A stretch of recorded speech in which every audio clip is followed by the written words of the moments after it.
हर हर महादेव। क्या आप जानना चाहते हैं कि शिव महापुराण कथा के पहले अध्याय में कलयुग से बचने का क्या उपाय बताया गया है? आज हम शिव पुराण के श्लोक 1 से 5 का अर्थ समझेंगे, जो आपको शिव प्राप्ति का मार्ग दिखाएगा। यह शिव महापुराण कथा की वह शुरुआत है जहां शौनक ऋषि सूत जी से पूछते हैं कि जीवन का सार क्या है। यह पाठ शिव पुराण इन हिंदी में आपके लिए प्रस्तुत है।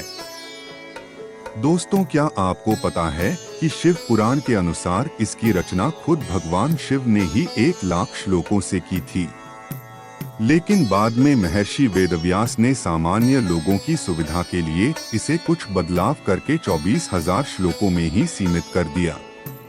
इसका हिंदी अर्थ तो आज के समय में भक्तों के समझने के लिए किया गया है।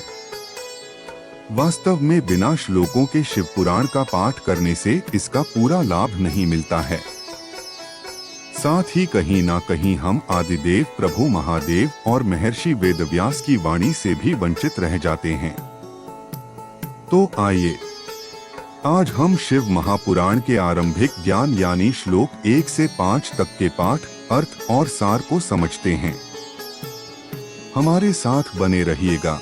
यह ज्ञान आपके जीवन में सुख, मन की शांति, भक्ति और समृद्धि प्रदान करेगा। हम अपनी यात्रा महात्म्य के अध्याय 1 से शुरू करते हैं, जहां श्री शौनक जी ने श्री सूत जी से सबसे पहला प्रश्न पूछा। हे सूत महाप्राज्ञ, सर्वसिद्धांतविद प्रभो, आख्याहि में कथासारण पुराणाना विशेषतः। इसका अर्थ यह है कि हे महान ज्ञानी सूत जी, आप मुझे पुराणों में कही गई कथाओं का सार और वास्तविक अर्थ बताइए। यह श्लोक हमें सिखाता है कि ज्ञान पाने के लिए गुरु का आदर करना सबसे जरूरी है। अब शौनक ऋषि ने सीधे हमारे जीवन से जुड़े 3 बड़े सवाल पूछे। श्लोक 2 में वे कहते हैं, सदाचारश्च सद्भक्तिर्विवेको वर्धते कथम स्विकार निरासश्च सज्जनः क्रियते कथम। यानी सदाचार, अच्छे गुण, परमात्मा की सच्ची भक्ति और विवेक कैसे बढ़ते हैं, और सज्जन लोग अपनी खुद की बुरी आदतों को कैसे दूर कर सकते हैं। तीसरा श्लोक कलयुग की सबसे बड़ी समस्या को सामने लाता है। जीवाश्चासुरता प्राप्ताः प्रायो घोरे कलावे तस्य संशोधने की ही विद्यते परमायन। ऋषि कहते हैं कि इस भयानक कलयुग में जीव का स्वभाव आसुरी और कष्टकारी हो गया है, तो उनके जीवन के सुधार के लिए और उन्हें दैवीय संपदा प्रदान करने के लिए सबसे बड़ा उपाय क्या है? यह सोचने वाली बात है दोस्तों कि आज के भागदौड़ भरे जीवन में और सोशल मीडिया के जमाने में यह सवाल कितना जरूरी है।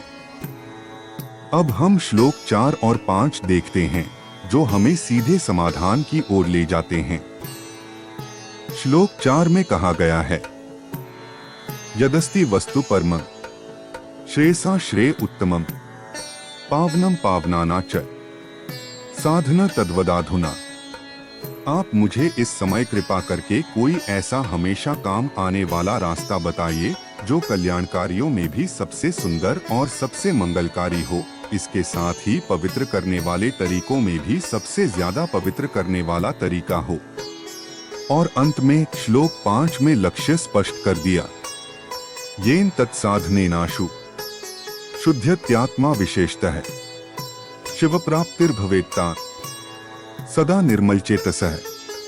कृपा करके ऐसा तरीका बताएं जिसका अभ्यास करके मन पूरी तरह शुद्ध हो जाए और उस शुद्ध मन के द्वारा हम सदा के लिए भगवान शिव प्रभु भोलेनाथ को प्राप्त कर सकें।